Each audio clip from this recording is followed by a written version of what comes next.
I think it's fair to say that Star Trek Picard Season 1 was an unmitigated disaster. The writing was on the wall when this Variety interview with Patrick Stewart was published back on January 8th. On January 23rd, CBS All Access will debut Star Trek Picard, a series in which Stewart reprises the thoughtful, cultured, bald starship captain he played for 7 seasons on Star Trek The Next Generation, and in a string of 4 feature films that ended in 2002. The new show is different from its predecessor in nearly every respect: texture, tone, format, production value, even the likelihood of characters dropping an F-bomb. That's all by design. Stewart's design. Now, Patrick Stewart is an actor. He's not a writer, and he certainly doesn't have the chops to write or creatively input the direction of a sci-fi show. What made Star Trek The Next Generation great was when talented sci-fi writers were allowed to build the universe of the show and develop the characters unencumbered. Patrick Stewart brought the character of Picard to life with his fantastic acting ability, and that's where his talent lay, in his acting. However, asking him for creative input into the theme and tone of the show and the characters is not a good idea. So let's talk more about Star Trek Picard and where I think the show went wrong. But first, this video is sponsored by Raid Shadow Legends. Download this free-to-play epic turn-based RPG for your mobile phone or PC by using my links below. Yes, Raid is available for mobile devices as well as Mac and PC. Assemble your team of warriors, customize and upgrade their defenses and weapons, and engage in strategic combat in PvP arena battles and massive boss fights in a wide array of stunning locations. The game has massive scope for player customization, and there's hundreds of high quality and unique champions to collect. Challenging new tournaments in the Raid community include the Spider's Den, Ice Golem's Peak, the Almighty Knight, and the Infamous Dragon. With Raid Patch 1.15 coming in May, you can compete in a brand new global arena tournament, and you'll earn points based on your tier, and you can win awesome milestone rewards and unlock rare artifacts with plenty of bonuses. So join the adventure today, download Raid using my special links in the description box, and if you're a new player, you'll get 100,000 silver and a free champion, Grumbler, a formidable warrior. You can find all of these goodies waiting for you by clicking here on the inbox in the game, and these rewards are available for the next 30 days only. Best of luck, see you on the battlefield. Okay, welcome back. So the article continues. He is uninterested in repeating himself, says Alex Kurtzman, the show's creator and executive producer, and the mastermind behind CBS' effort to not just revive Star Trek, but also transform it into a vast narrative universe in the Marvel mold. Good luck with that. Everything he does is filled with innate integrity. He fights for the things he believes in, and he's very willing to collaborate once you're on the same wavelength. Lo-fi and a little quaint by today's standards, The Next Generation was the most successful of any Star Trek television series. The original, starring William Shatner and Leonard Nimoy, was poorly rated and cancelled by NBC after 3 seasons. The show raked in Emmy nominations, minted money for Paramount Television, and grew a massive following attracted to the unlikely figure of Stewart's Picard, a Frenchman with a posh English accent who sips tea, reads the classics, and prizes duty and honour and friendship.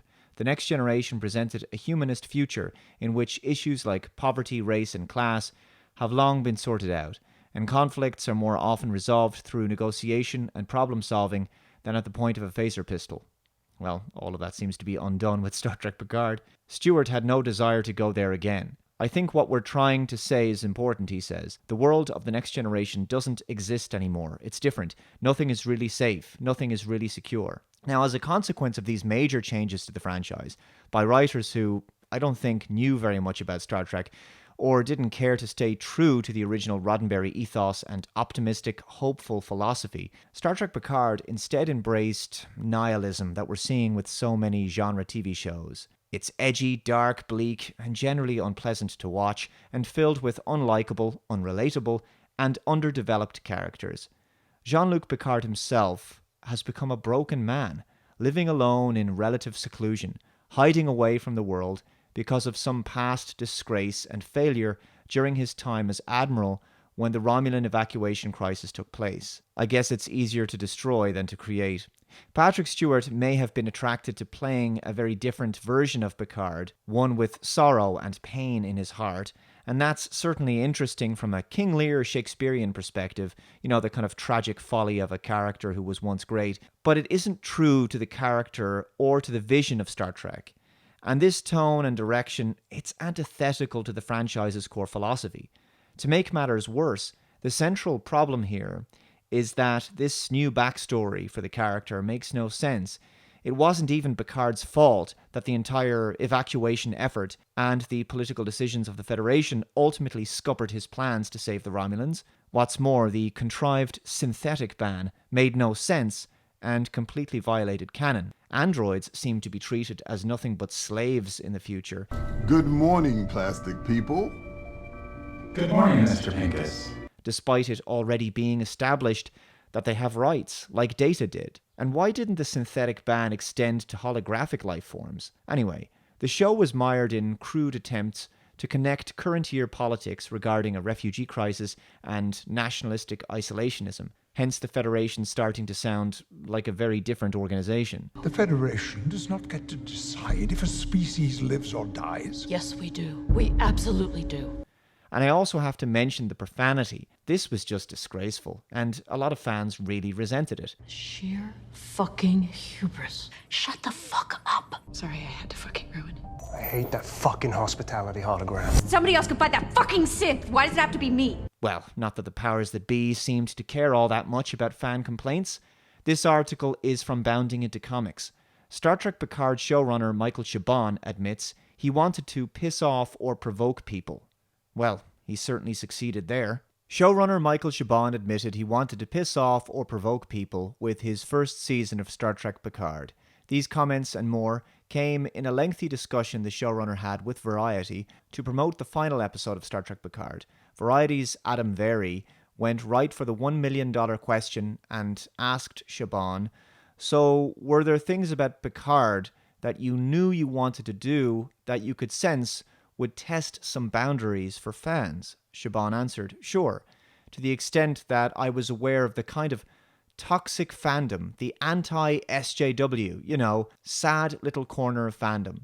You just disregard that. Yeah, anytime the fan base vocally gets upset and disagrees with the outright vandalization of the franchise, just blame it on a toxic fandom and anti-SJWs. That way, you never have to reflect on the damage you've actually done or accept any personal responsibility for your poor creative choices. He then added, sometimes you're motivated to have things simply because it's possibly going to piss off or provoke people who seem to have missed the memo about just what exactly Star Trek is, please, and always has been all about. Yeah, Star Trek Picard is not Star Trek. Please don't lecture fans about what Star Trek actually is about. Chabon then specifically pointed out the deaths of Icheb and Hugh.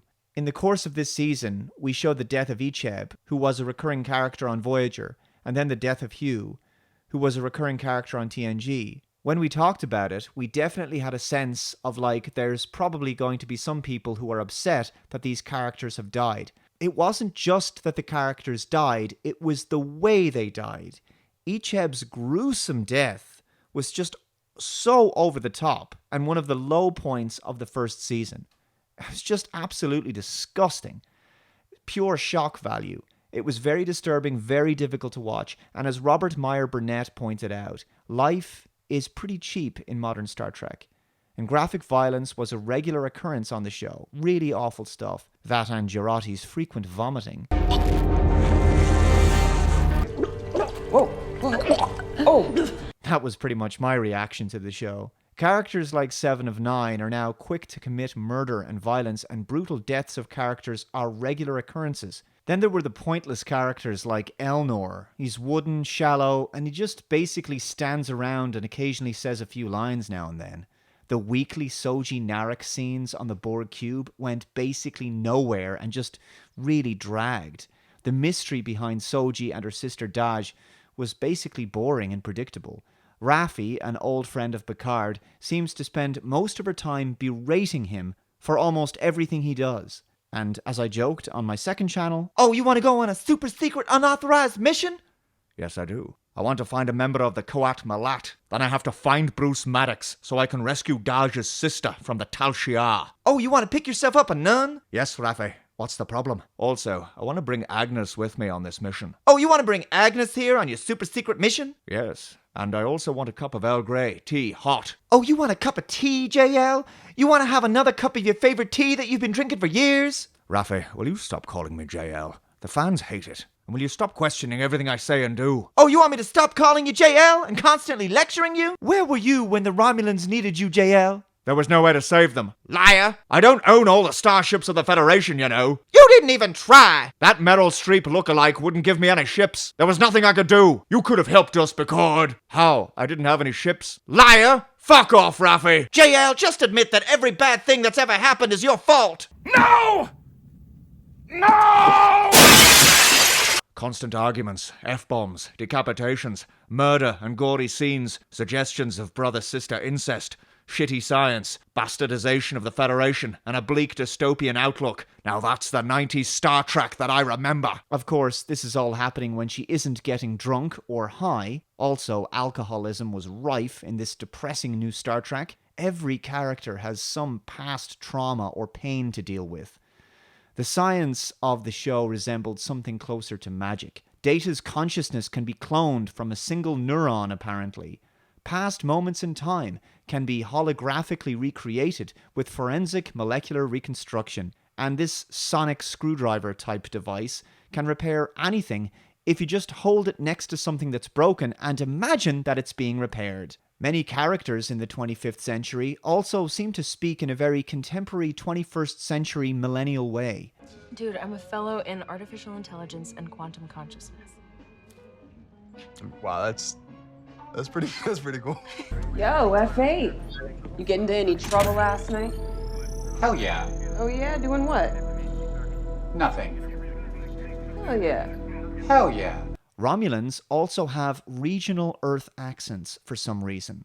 Like this woman who speaks like she's Irish. Cheeky fuckers. Very odd. Ultimately, the show wasn't worthy to bear the name Star Trek. Not just for all the issues with the show that I've mentioned, but because the show wasn't even about a trek through the stars. It wasn't about boldly going where no man has gone before. It wasn't about exploration. It wasn't even a Federation-based series. Star Trek is supposed to be somewhat utopian in its worldview. Ultimately, it is escapism. But I don't know how anyone could watch this show and feel optimistic, uplifted, or entertained. There was one moment of what could have been, with Riker returning to command a Federation fleet in the final episode and delivering dialogue that actually sounded like Star Trek again. Acting Captain Will Riker in command of the USS Zheng He. And And it is my duty to inform you that the United Federation of Planets has designated planet Julian 4 in the Vite sector as under the protection of Starfleet, according to the terms of the Treaty of Algeron. Himself and Troy appeared earlier in the season, and of course they too had to have some past trauma of their own. In this case, they lost their son. Data's role took place mainly in Picard's dreams and in a simulation, and things got kind of weird by the end. It's wonderful to see you, Data. To see your strange, beautiful face. Anyway, Picard dies and his consciousness is then resurrected and downloaded into a clone of his own body. I wish I was joking about that. Ultimately, Star Trek Picard is one of the worst sci-fi shows I've ever watched. I honestly hope that if the franchise ever really returns to form one day, I hope this show, Star Trek Discovery, and the J.J. Abrams films can be consigned to a special non-canon categorization, or some kind of bad dream. Perhaps they can bring back Q, so he can snap his fingers and make everything right again. I need you!